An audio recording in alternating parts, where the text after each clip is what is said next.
always make sure that you're addressing a cover letter to the right employer. There's nothing worse than getting through the first or second sentence and seeing that you've mentioned another company name in the cover letter. It shows us that you haven't got great attention to detail, so always take note of that. And also try not to be too generic, because it's so easy to be able to find templates of cover letters online.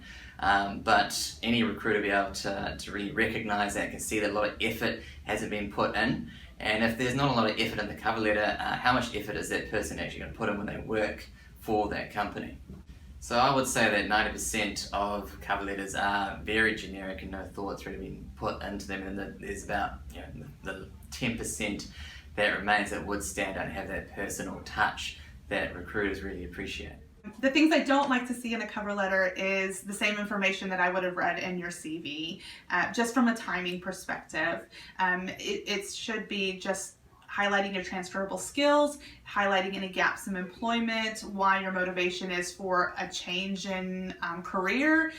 Anything along those lines is what I want to read. One of the things we see quite regularly with CVs and their covering letters is that they haven't actually stopped to personalise it. So they might be sending it out to a whole lot of different advertisements, which is to be expected.